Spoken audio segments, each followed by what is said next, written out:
Javier and Mo Show. Welcome to another episode of the Javier and Mo Show. I'm Mo Aziza, and I'm sitting with the coach, Javier Mendez. Hi, coach. How are you today? I'm good, Mo. A little sleepy, but I'm good. Yeah? I'm in here. Should we get you coffee before we get started? No, then I won't be able to sleep. So no. Coffee in the morning is good, but coffee at almost 5 p.m. over here, not good. So when is your last cup of coffee? Do you time it? I hardly have been having any coffee at all because it keeps me up. But lately I've been so tired. I the last 3 days I had a latte in the morning before 12. So that's the cutoff line to you. I would say at the most before 1, but I think before 12 I'm safe to say that around 12 a.m. type thing I'm getting super tired. So yeah. Okay. But if I have it like a 5 or something, forget about it. You can't sleep? No, even with sleeping pills, I won't be able to sleep. Oh, God. Yeah, it sucks. Insomnia is a real thing, guys. So what is it keeping you up at night? Just my brain just thinks all the damn time. Doesn't slow it down, So, so I use Xanax, which helps me, but I try to change up all the time because I don't want to get particular affixed to one medicine, so I change up different type of sleeping pills. So I'm on a different type right now, but it works. It works. Has it been always like that, or this is a new thing? No, it's been this way after I retired from competition, and I was working with my fighters, and that keep me up. What we have to win. Oh my God, what if we don't win? Just a lot of demons that enter your mind when you're as a coach. Because now you're responsible for your fighter. When it was me, I was only responsible for me. I wasn't responsible for anybody else. But as a coach, you're responsible for them. So you have a lot going on. Interesting. So it's safe to say that you were calmer back when you were fighting yourself than now that you're a coach. I was not calmer in that sense of like nerves and stuff. I was a ball of nerves when I was fighting, but I was not thinking about it at night. When I went to bed, but when it came to me with other people, I guess, I was thinking more about it, about the outcome of what I need to do for them. For them, yeah. Okay, I have so many questions about that. So, is the anxiety, how do you control the anxiety before the fight, the night before the fight? I mean, this is where it goes up pretty high. Well, the night before the fight used to be crazy for me. It used to be like, you have to control your emotions and try to do the best you can, but it's very, very difficult. And it took me many, many years to even get good at it. Now, I've gotten so good at it that there's no nerves at all whatsoever, So how did you overcome it? What steps did you take? What did you do? So if anybody, any fighters listening... Just repetition, just relaxing, learning repetition. I mean, just at the end of the day, you do your job, it's in God's hands what's going to happen. So whether you think you can make the changes or not, maybe sometimes you can, maybe sometimes you can't. So at the end of the day, you have to do the best you can, and let go how it's going to go, but you can't put it on yourself too much. If you screwed up, then you can't be riding yourself too hard on that. You screwed up, so just look to try to fix it and correct it with you and your fighter and move on. You can't beat yourself over it because we all make mistakes. Tell me something. Is accepting the loss part of that mental process that you prepare your fighters? You have to accept mentally that, or you don't. Being defeated is in everybody's mind. That's what makes them anxious. But if they accept that this is part of life, will it make it easier on them, or you don't even discuss that with them? The fact that they might lose the fight and they should accept. Is that something that you guys would discuss? Well, there's ways of looking at it this way. Okay, I'll give you an example. When you have done everything in training, when you have done everything in the cage, you did everything you were supposed to do, it's really easy to accept that you didn't go your way. I just tell them, hey, you did everything right. There was nothing else we could have done, and hey, it just wasn't your night. You just had to pack it up. So that's easy. That's the easy one. So you always want to make sure your fighter does everything proper. the weight cut, the mental part, the sparring partners, everything has to be proper. So when come fight time, there's nothing to discuss. It's just, hey, we did our best, we move on. Like, I'll give you an example of where it does bother you and you do tell your guy, you can't stop at this, you got to continue. Like Hadi, my one fighter, and his last fight, the PFL, not this last fight that was here in Bellator, but the last fight he had in PFL, where things didn't go his way, and the third round on up. In the first and the second round, he did great, fantastic. The third round, his body shut down on him, and I didn't understand what was going on. And after the fight, we're in the back, and the doctor's giving him IVs. He's on like I think his sixth IV, and the doctor says that he's only half full. And I'm like, what the heck is going on here that my guy's needing this many IVs? Well, he dehydrated himself so bad. And they told me this just like a car that overheats. It gets to the point where it just can't go anymore. And that's what happened to Hadi. So my thing is on him. I said, look, listen, I don't care what you're going to do, but you got to get back on the wagon here. You got to get back on that horse. You got to get back on there and train properly. You cannot let your career end on a bad note like this. If you gave it your best and you didn't come up on top, that's no problem. You can move on because you gave it your best. But when your body fails on you, you could have prevented that. That's something that you have to fight to come back because it's a mental, thing you have to deal with. And if you allow yourself to quit, then you'll allow yourself to quit on almost anything in life. Right. It's easier to quit. So I couldn't allow him to stop. Now Hadi has ended his last fight and a fantastic win here in Bellator here in the Coca-Cola Arena. So if Hadi didn't want to fight anymore, I said, that's fine. You don't have to do it anymore. You're fine. You already proved your point, but now you can do what you want. So that's a situation where it's you end up on a good note, right? Because he ends up on a win. If he decides to ride off in the sunset, then he can go out a winner. But if he decides to fight again, then the objective goal is to make sure that you give it your best. If you don't become the successful that you were the last fight, then at least you gave it your best and you can live with that. Speaking of losses, tell me, how did Umar get over his loss with Merab? I don't know. I don't know if Umar has gotten over the loss. I don't know because I'm not with him all the time. I'm rarely with him at all. I talk to him once in a while and he's like, inshallah, it's God's plans and coach, I'll be back stronger. So I don't know what's going on inside because I can't tell you, oh no, he's gotten over it. I don't know. I have no idea. I just know that he is the greatest kid out there and he's got most respectful and very humble and he's doesn't speak ill of anybody. So for me, do I know he's gotten over it? No, I don't. I don't know. I can even talk to him and he can say, yes, coach, I'm over it, but I don't know because I'm not around him. Right. But let's say 15 minutes after that fight ended and you walked back to the changing room, what was the conversation? Well, it wasn't 15 minutes after that fight happened because we had to work with Islam right after Habib. Right. So that was over an hour before we got to see Umar. So I didn't get. So he had 1 hour to sit over an hour. We had over an hour. So when I come back and I see him, he comes in. I go into the room and I see his hand and you look at his hand here and this finger's all the way down here broken and I'm like, my eyes just got really wide, like, whoa.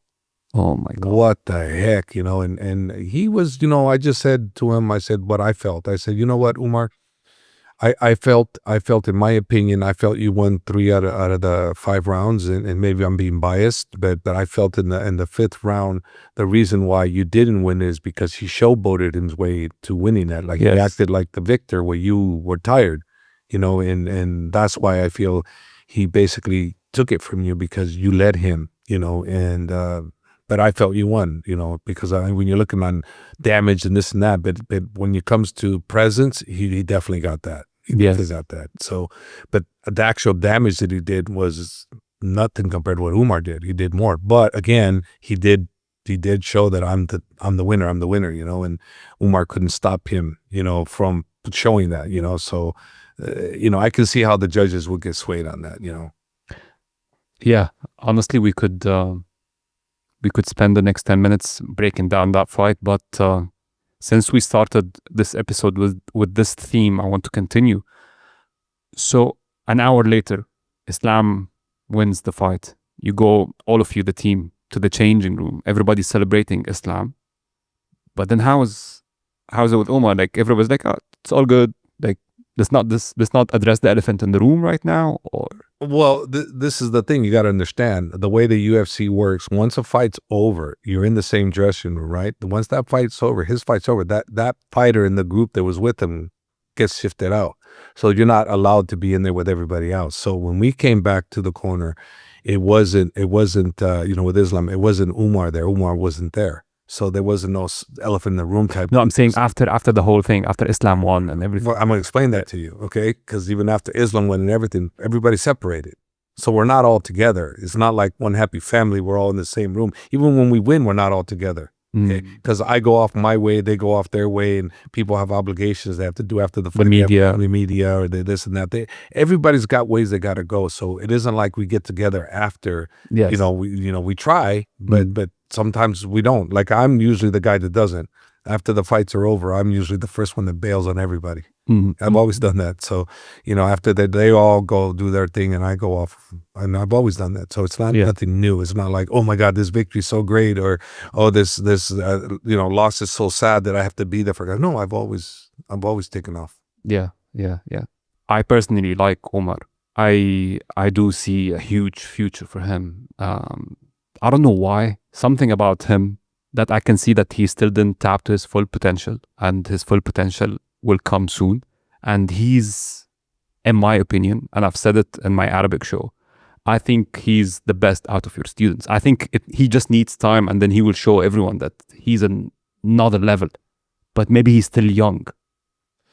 Well, I disagree with you. I think he's fantastic and he's ready, definitely one of the top, but I happen to think his younger brother is the one that has that attributes that can beat him all. That's just me. I've seen them all, and his brother is the mental thing with Umar stronger than his brother though. Okay. But his brother, the biggest thing that Habib and I have to do is keep him mentally intact. But when we do that, he's just the things he does is just, you can't teach it. You can't teach what he does. Technically, you can't teach what he does. He does things that not technically, just his body moves a way that's not technical. It's just like the Matrix type scenario with him. It's amazing. Are you talking about striking or overall? Avoidance, overall, everything. This guy is amazing. His physical abilities are incredible. It's crazy. He's the most talented I've ever trained. Right. All the way around. Yeah. So I'm not going to all of a sudden change it because you say Umar's to you. It's not. I've always said it's Usman, and it's still Usman. He's still the guy. I mean, I would love to see Usman on the big stage, so we can see him with the proper competition for me to be able to judge. But for now, I would say personally it's Umar. But I understand where you're coming from. Usman is fantastic, but I want to see him in the UFC with the real competition. To be like, okay, you say that, but in my opinion, of course, Usman fighting for Bellator when he fought Alex Shelby, who I happen to think is the third best guy in the whole world, and he's with Bellator. So for me, you see it different. I see it different. I see Bellator and PFL's having an incredible, lineup themselves of really super talented fighters, and I think Alex Shelby, I swear, I believe he's number 3rd best in the world. I really do. Maybe Armin Tarukin's is maybe a little bit ahead of him. I don't know. But I'd say from my view, Alex Shelby's up there, and Usman went with him. And he took care of business there. It was no easy fight. That was a super technical, hard fight. And a fight that Usman was mentally prepared and physically prepared. Whereas the last one he had with a kid from Paul, right? Paul Hughes. Yeah, Paul Hughes. In my opinion, Paul Hughes is an incredible fighter, and I felt that Usman underestimated him and didn't appreciate how great of a fighter he was. And I felt Paul Hughes did not feel he was going to be able to lose to Usman. I felt he was going to come in and win. And if you watch the fight, you see how Hughes acted. He did exactly what I thought he was going to do. Habib and I were not with Usman for this training camp whatsoever. We came at the last minute. And then the last thing I said when we went out there, I said, remember, I go, you got to understand, you better take this kid serious more than you have taken anybody, because this kid doesn't believe he's going to lose to you. He doesn't believe he can lose to you. So if you don't go out there and show him, he will show you that he will not lose to you. So you need to go out there and perform. And Usman, it was not an easy fight. Yeah, when you score it without taking the point away, it was a walk away for him. But it was a tough fight, especially in the later rounds. Hughes came on stronger and stronger. Usman did not fade, but Paul did get stronger, and the more he got inside, the more damage he did. So it was a tough fight, very tough fight. Of course, it was a tough fight, and of course, PFL and Bellator do have a great roster, but you cannot deny that the bantamweight and the lightweight in the UFC is above and beyond anything we've seen on earth right now. It's just so deep, the bantamweight and the lightweight divisions in the UFC right now. The level of competition, the top 10 are crazy. It's just like the level of Yeah, look, listen, the UFC is top dog, no doubt. Okay, but specifically the bantamweight and the lightweight, they're on another level. The bantamweight, I'm gonna give you that. Yeah, I'd say the bantamweight is definitely at the UFC level. But when you're talking other levels of fighters in Bellator and PFL, I'm sorry, but they got something to say themselves. They do. And I, especially with Bellator, when Scott Coker was the head of Bellator, man, they had top people. So look what happened when Bellator fought PFL. Who won? How many of the Bellator fighters beat PFL? How many?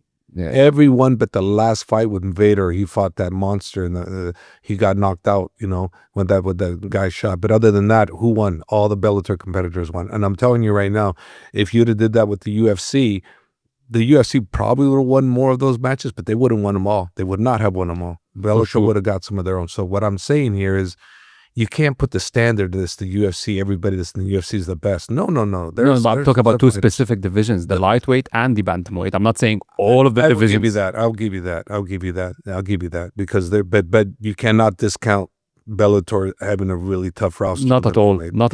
But in the bantamweight, it's the UFC. Yeah, I mean the bantamweight right now is the best division in all sports. It's crazy. Could very well be. Lightweight and bantamweight is pretty. The UFC is pretty. Yeah. I mean, the names. I agree with you. So bantamweight, all right, champion Merab, number 1 contender Sean O'Malley, number 2 Peter Yan, number 3 Umar Nurmagomedov, number 4 Corey Sandhagen. Oh my God. Number 5 Davidson Figueiredo, number 6 Song Yudong. I mean, the list keeps going. It's a killer. I mean, if number 8, there's no better division than the bantamweight division. Yeah, there's no hands down. Yeah, you're right on that one. Yeah. Okay, so I wanted to ask you before we started the show, before we start recording, I was like, I'm gonna ask you not a controversial question, but not a controversial question. Okay. So you're always going to be asking me controversial questions? Huh? You going to put me on the spot so I can challenge you? Is that what you're doing? Say, no, you're wrong. Okay, go ahead. Everybody's current topic, right? Everybody's favorite topic right now, the men's pound for pound ranking. Islam is number 1.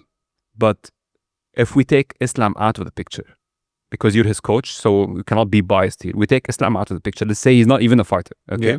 And this is the top 10 current pound for pound list. Who do you really think?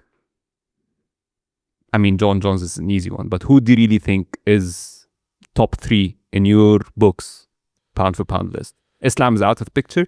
Jon Jones, everybody's GOAT is Jon Jones. We take Jon Jones and Islam out because it's easy. Everybody's arguing about Islam and Jon Jones. I'm like, all right, that's an easy one. Let's just take. So you want to take Jon Jones and Islam because everybody's fighting over Islam. And let's move on from that fight. So the next one I would say would be Merab, Ilya, and Dricus. That's my 3. So it's Merab, Ilya, and then Dricus. Yeah, those are my 3. Yeah, if you're taking John and Islam out, those are my next 3. Yeah, I mean, yeah.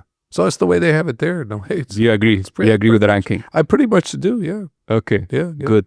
Next question. Speaking of Dricus du Plessis, I'm sitting here with a coach, so obviously I really want to know, how can you break down his style? Everybody is baffled by his style.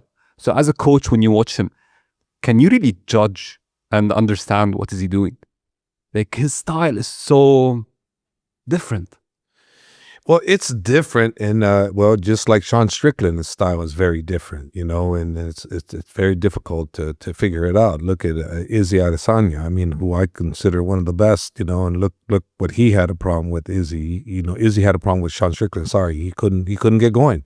no matter what. That's the first time I've actually seen Izzy get whooped, which really shocked me. I don't know if he was a mental thing or just style thing. I don't know. So do you think with Israel Adesanya, do you think it's his age that is getting him to be on a losing streak right now? Zero to do with his age. Now, it may have something to do with his desire. It may have something to do with the stylistic of the people he's fighting, but not his age. He's not old enough, and he's not worn out. The guy is still physically fit. He's still mentally there. I've spoken to him. I met him at Sheikh Rashid's place, and he's a great guy. He was one of my favorites to watch, still is, and I know one of my guys said, oh, he's like, what he called the gatekeeper. I said, that guy ain't no gatekeeper.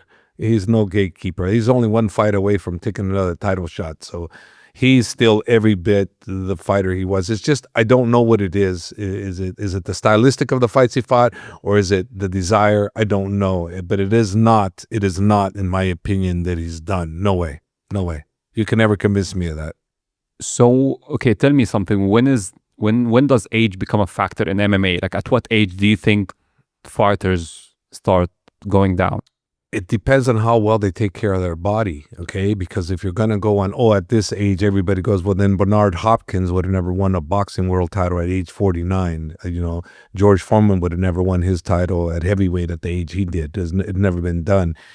Tom Brady in American football would have never continued to be an elite till his 40s. Because they took good care of themselves. Jerry Rice from the San Francisco 49ers, another wide receiver that was past his prime.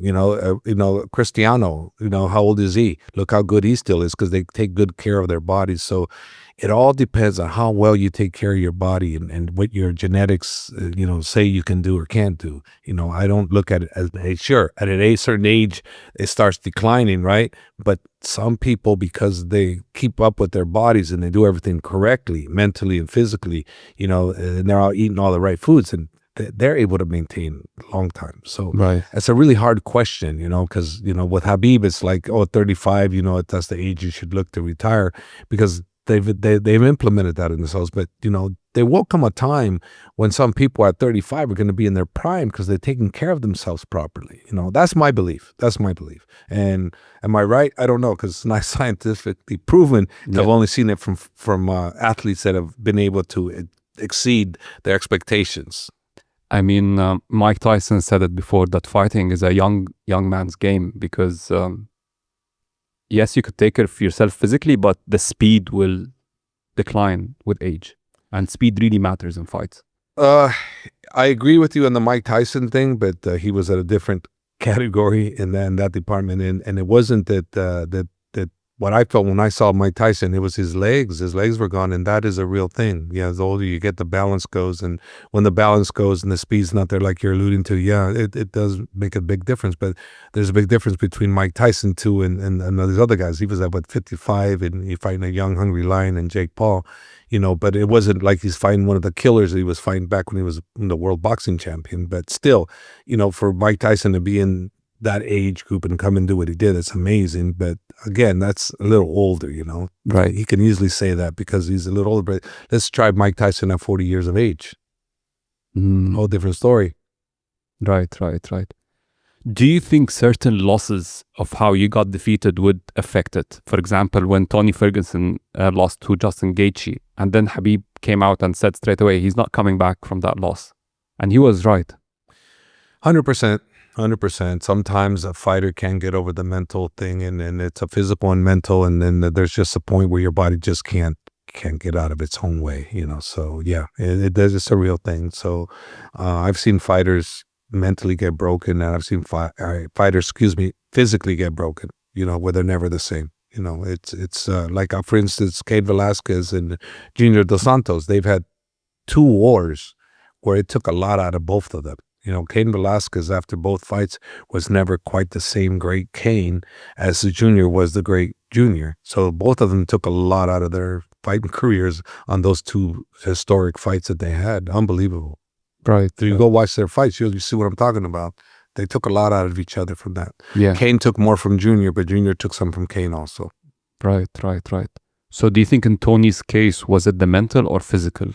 I think in Tony's case, it's both.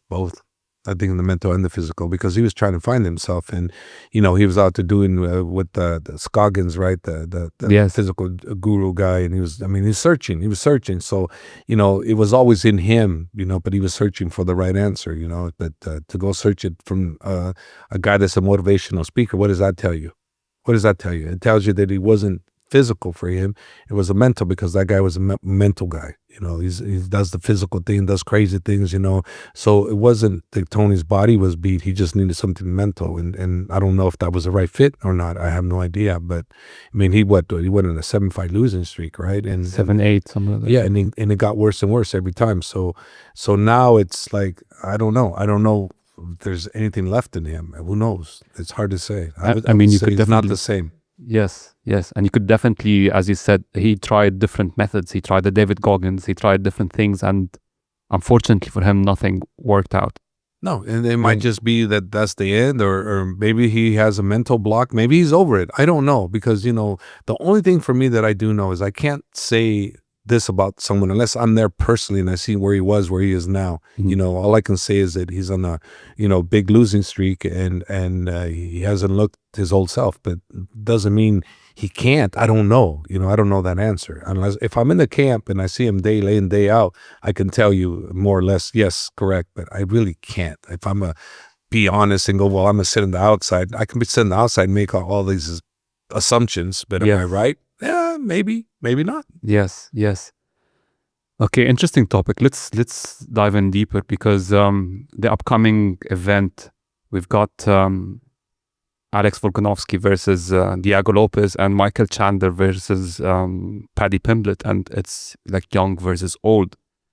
So let's start with the obvious one, that's young versus old, which is Michael Chandler and Paddy Pimblett. How do you see that fight play out? Oh, man, that's an interesting fight. Michael Chandler is going to bring it. He's going to bring his A game as best he can. So I don't know what he has left that he can do. And maybe he has a lot, because he has a lot of pent up, frustrations from the Conor thing, and then having the one fight didn't go his way. Now he's going with the young lion and Paddy, who's won every fight, right? He's won every fight, and he's looked very impressive.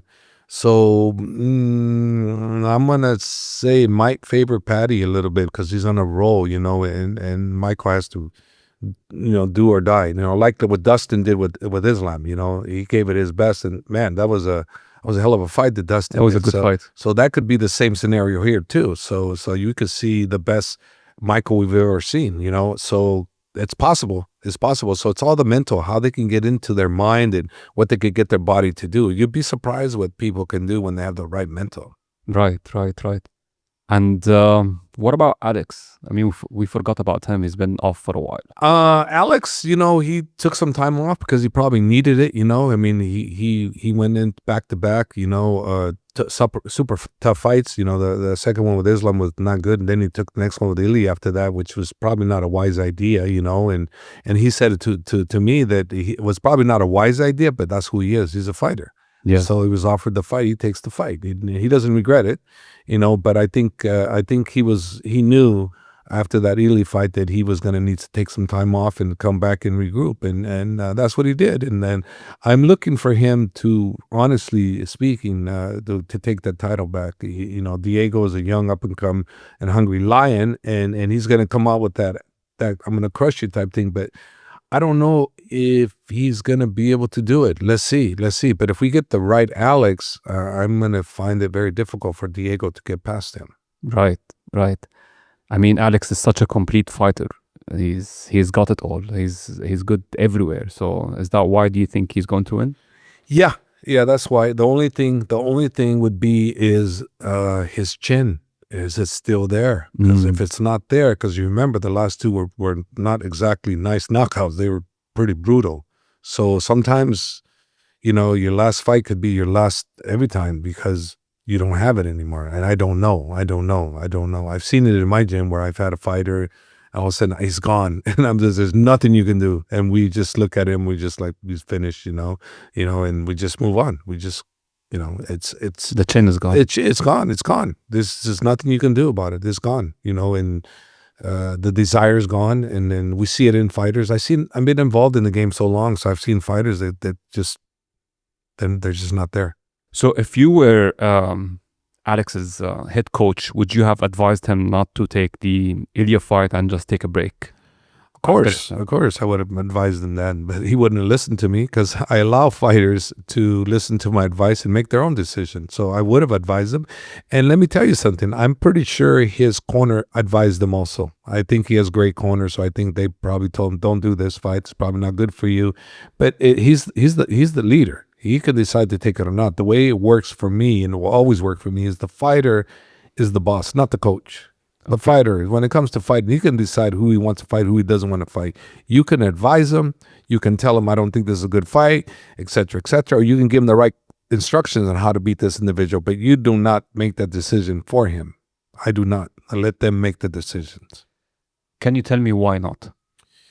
The reason why not, I don't do it, is because I don't want to be in that situation where they didn't want to go into this fight. Okay, and all of a sudden they did it because I told them they could, and they went on my word. Then all of a sudden, who are they going to look at when things don't go right, when they told you they weren't ready? Who are they going to look at? They're going to look at themselves and say, oh, I'm to blame, or they're going to look at you and say, I told you I wasn't ready for this fight. You put me in here. I didn't want to be in here. I don't want that. I want them to be in there because they want to be in there, and I want to give them the right advice. And if they go against what I say and they win, fantastic, they beat me. That's nothing wrong with that. But if it didn't go their way, and I told them it's not going to go your way like you would want, I would prefer you to have more time, then if it didn't go their way, then it's a lot easier for them to listen to being guided, because they go, okay, coach, now maybe I'll listen to what you're saying. It's better to have someone come to you, want to come to you, than versus somebody you force. I don't want to force anybody to do anything, ever. It's always, you decide. If you want to do this, we're here. If you're not, then you're going to do what you got to do. So you leave it to them to come and maybe seek the guidance and ask you, should I or should I not? And then you can give it to them clearly, like yes or no. Yeah, I don't want to force it on anybody. I want them to come to me. I'll give them the advice, and then if they don't want to come to me and they want to do their thing, I let them do their thing, and I support them, because you have to, and if I don't support them, then I shouldn't work their corner because I'm so negative that I don't want to be there, I'm with you, but I'm trying to figure out as you've got the wisdom and you've got the years of experience, and if you see that this fight, your student should not take it, couldn't you as a coach be like, you're not taking that fight, this is not good for you? I mean, okay, do whatever you want to do, but you shouldn't do this. Think clearly, don't do it. Yeah, but remember, I did that speech about telling Habib, you had the worst camp, you had this, you had that, and I said, don't do it. And then he said, no, coach, give me to this time, and all of a sudden he proved me wrong, and then I told him again, don't do it. I told him about 3-4 times, pull out of that fight. Yeah. And what happened at the end? I was the most confident I've ever been because he proved me wrong. So we do our part as a coach, but the fighter does his part. He says, look, I'm going to fight, you're with me, you're not with me, coach, but I feel ready. Okay, well, when you do that part, you have to support it. You have to support it because that's what we're there for, to support our fighter. Coach, let's circle back about young and old fighters. A lot of controversy happening between Jon Jones and Tom Aspinall, that why Jon Jones is not taking the fight. And in your opinion, do you think it's because of, going back to my first question, do you think age is making him maybe doubt himself? Absolutely not. Jon Jones is never, he doesn't take a fight because it had nothing to do with his age. It's always been, okay, let me give you an example what we're talking about here. Okay, there was a fight that Jon Jones was supposed to do against Vitor Belfort way back in the day, okay? And come fight week, Vitor couldn't fight. He was injured. I forgot exactly what it was, but he wasn't able to fight. In comes in Chael Sonnen. And Jon Jones absolutely refused to fight Chael Sonnen. Right. Okay. And it was like, it was an easier fight. And I'm going, why the hell wouldn't you fight Chael Sonnen? Because it was a much easier fight. So no, he wouldn't fight. So that fight got changed. And then next thing you know, Chael Sonnen and Jon Jones becoming the Ultimate Fighter. And then they make that fight between them two. And then Jon Jones crushes Chael. which is what I thought was going to happen the first time anyways. So why did he do that? Why? Because he wants to win. He does everything he can to win. He's a perfectionist. This guy will do everything he can to win. He's a winner. He knows how to win, and he'll do certain things that maybe not ethical or unethical just so he can win. Like if you watch him with DC in some of his fights, he's going with DC, and DC's got his arms wrapped around him, and Jon Jones lifts his hands over like the round's over, and then DC lets up, and all of a sudden he clocks DC. Well, why? Why did he do that? He didn't have to do that, you know. Another one, when DC grabs him, he's picking him up off the air and he's going to throw him. He grabs the cage around the cage so DC can't throw him. Why did he do that? Because he didn't want DC to throw him, make him look bad. So this guy is an individual that does whatever he can do to win, and he's a winner, and he's a great, great, great athlete. So combine that with everything he has, that's what you got more than anything. So if he's not fighting Tom Aspinall when they want him to fight, is because he's not going to. It had nothing to do with I'm older and he's younger. It has something to do with he needs to be properly prepared for what he's going to bring to the table. And he wants to absolutely crush Tom. So he feels that's what he needs to, you know, to take to do it. So guess what? You can't change him. You're not going to change his mind. He's been that way for years. So he's not going to change. So I don't blame him, because why should he go and rush and become somebody he's not? He needs to be who he is, who he has been, and he's been a winner his whole life. So you think he's just taking time to take his time to get to figure out the fight, how he's gonna approach it, or do you think it's money? Like he's like, give me that price. If you're not giving me that price, I'm not taking that fight. It's about money. I don't think it's about as much as money for him as it is winning. I think yeah, money does come into play, but I think he gets enough money. I think it's he wants to basically win, make sure he wins properly. He doesn't. This guy likes to win, and this is why he does win, because he prepares properly. He comes in the right way. You know, that's what I feel from what I've seen. You know, and I don't think I'm wrong. I mean, yes, I do see that what you're saying, him being a perfectionist, but he's also a wild man. He's taken fights when he was just out there partying, doing his thing, and then he would jump into a fight. He's that guy. I mean, he's not always a perfectionist. And the reason why I think it's money is because if it's not money, then they would have announced a date. They would have given it like November, October, whenever it is. They would have announced it, but I think the negotiations are still there. It's because of money. He's like, Jon Jones, like, why would I ruin my legacy for this price? Because he might lose that fight. Tom Aspinall is not. He's not lose an easy any guy. fight. He can lose any fight he can enter. I mean, but there's some more dangerous than other, and Tom Aspinall is the most dangerous in the heavyweight division for him, for sure. Yes. So that is a possibility, but I'm saying the guy is a perfectionist. He's gonna want to do it right, and it has nothing to do with him being older. It has nothing to do with anything. I don't think it's about a money thing. It is definitely going to be driven by money, because the more you offer him, the more he's going to apt to want to do it. And obviously, the UFC is a business. They're not about to give him an astronomical amount of money so they can make that fight that doesn't make sense for them. It has to make sense for them. So there is a play with money. You can't say there isn't. Yes. But I'm just saying that's not what I think is the issue here. I think it's the time frame. I think he'll fight Aspinall, but he wants to do it on his time frame, not the UFC's time frame. And the UFC, they want it on their time because they got a business to take care of. They need to make sure the numbers are right for them. They need to make sure, because come on, how many fighters they have to manage? You have a lot of fighters, so they got to 700 plus. They got to make it. They got to make it to take care of everybody. They just can't look at taking care of one individual. They have to take care of all of them. Honestly, listen, the way you analyzed it, it's right. It's true that he's. I mean, when he pulled out of Chael Sonnen, many people would wonder, why are you pulling out Chael Sonnen? You could easily win that fight. Why did you pull out? And as you said, because he's a perfectionist and he needed his time. But I feel like right now with Tom Aspinall, it's not about him taking his time, because they would have kind of gave it a date. But the way you hear them talking about it and the back and forth, and you can see Tom Aspinall's interviews and his frustration of like, there is no given date. It's just, I feel like Jon Jones is just pricing himself out of this fight.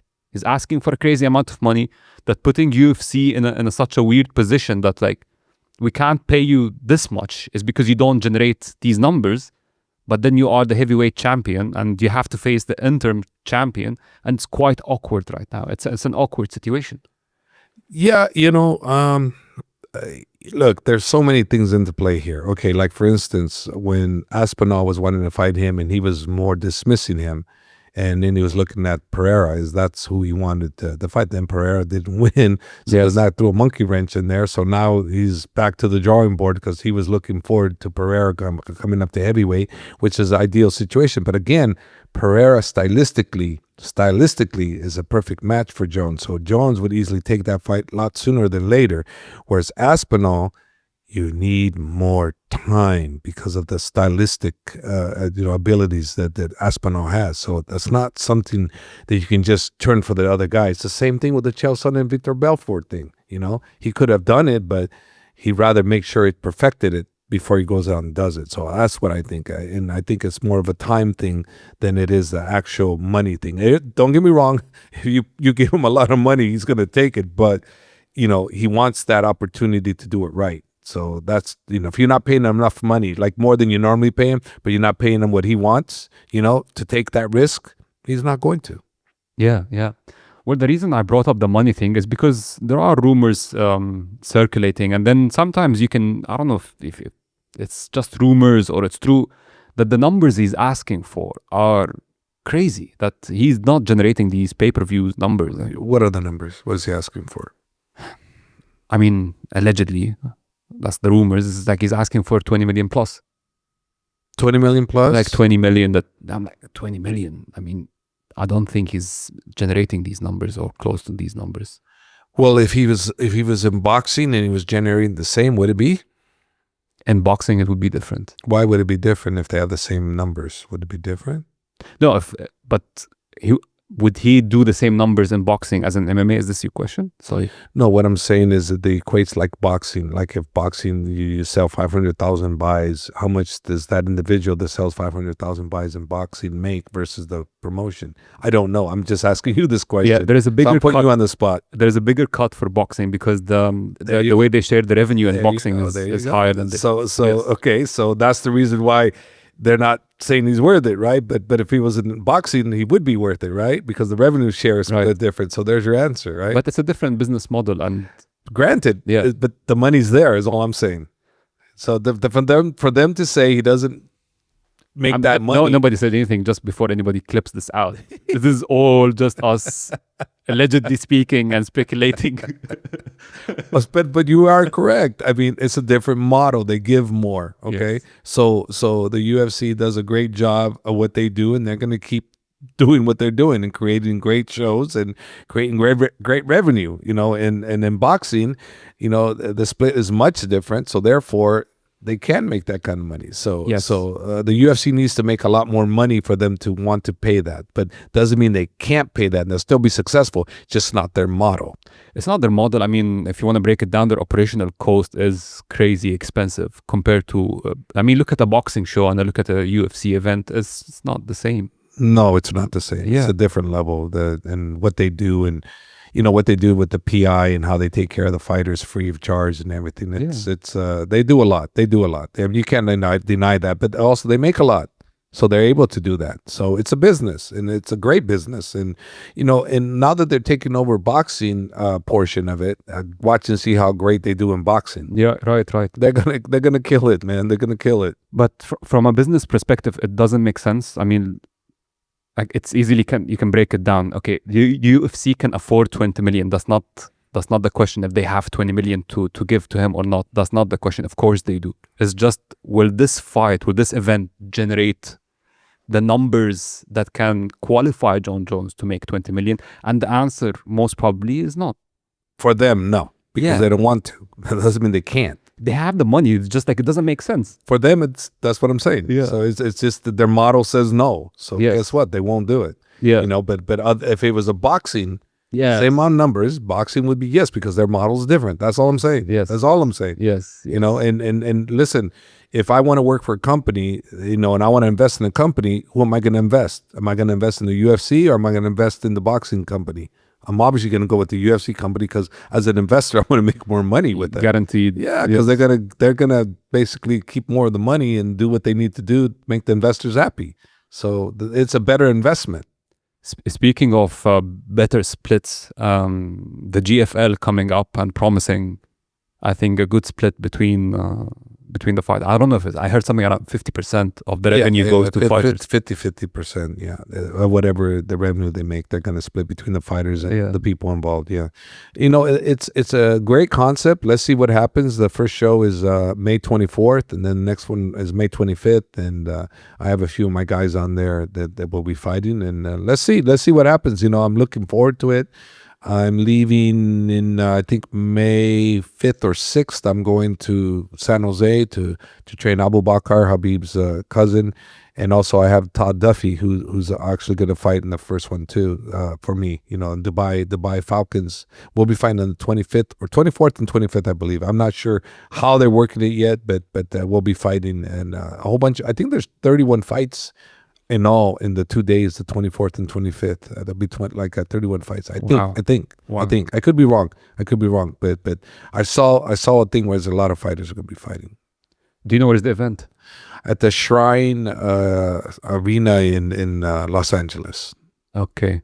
Could we get free tickets for the fans? Few free tickets. Can you hook us up? I don't know. I mean, I have to figure out what's going on. I'm sure, maybe, probably. You know, let's see what's going on. I mean, it's a new show. We have to give the fans. So we have to buy them now that you said that. So we're on the hook now. Yeah. So May 25th, May 24th, May 25th, you're gonna be with the GFL. Yeah, GFL, right? Okay. Yeah, looking forward to it. The team concept thing is. You know, it's kind of something that really, really hasn't been, it's kind of been done, but not to the extent of what they're doing as far as giving back and everything. Right. Let's see. Cool. Well, let's end it on this note. That's on this note? Just like that? You don't have nothing else to say? Mo, no? Mo knows nothing no more or what? Huh? We stop it? That's it, Mo? Okay. You want more controversy? No, I don't want controversy. Don't attack me. I don't want you to attack me. You always sneak attack at me. No, I'm just joking. But no, that's fine. We've did enough time. Yeah, we've done 50 minutes. Something. Yeah, I don't know. 50 minutes, good. Well, guys, thank you for listening and thank you for watching. If you're in YouTube, please subscribe, and we'll catch you in the next episode. Yeah, please subscribe. Please, we need more subscriptions. Please help us.